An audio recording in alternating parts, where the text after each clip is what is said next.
here we are down in the pine stand.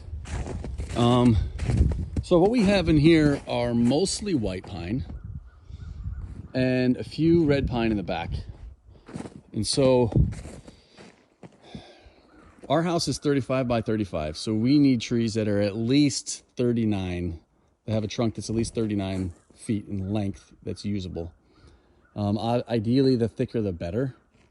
We're getting stuff anywhere between, I would say at the base, 16 to 18 inches up to 20 to 22 inches. And then you don't want too much of a taper. So like this tree here actually looks pretty decent except for that big crook right there. So some of these that we have, you can see as it gets up, that's probably up about 30 feet or so.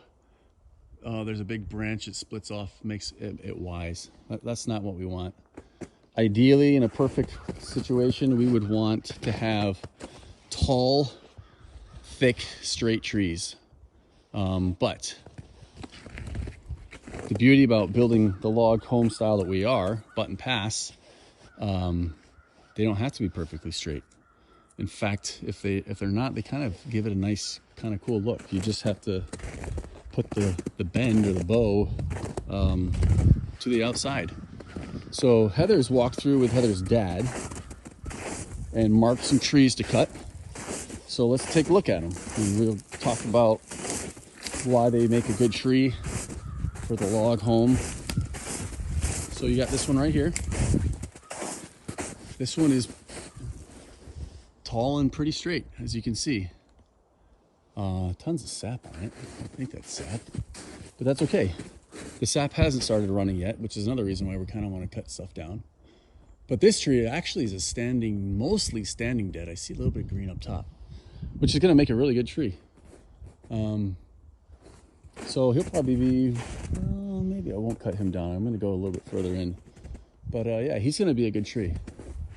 This one here, see, we don't have him marked. He starts looking pretty good until he gets up to about 30 to 35 feet, and then he's got like 3 or 4 branches breaking off, which isn't very good. So anyways, that's what we're looking for in trees.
I'll give that 1.5.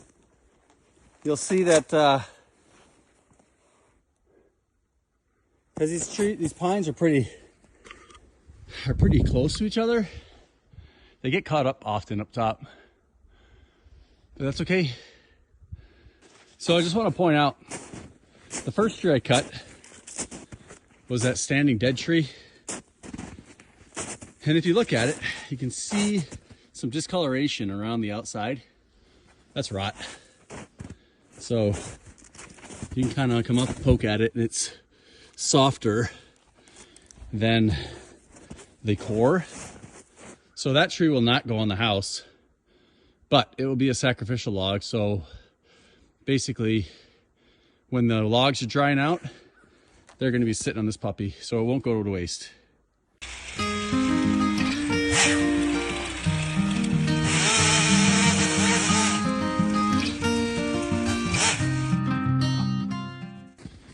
I thought I could get a big enough notch to let it fall to our right. And I got a good notch, but it had a mind of its own. You can even see, like, I got a pretty deep angle bevel. But I suppose the majority of the sun is, that's west, southwest. And so the branches are reaching out to the sun. They're shaded over here, so it's obviously heavier up there. But now I got my chainsaw stuck. So I either have to go back and get another chainsaw, which I could do. I might hack at it with an axe for a little while, but that's probably not a good idea, so I don't think I'll do that actually. I guess what I'll do is I'll get my tractor and pull out those logs that I cut already. All right, wish me luck.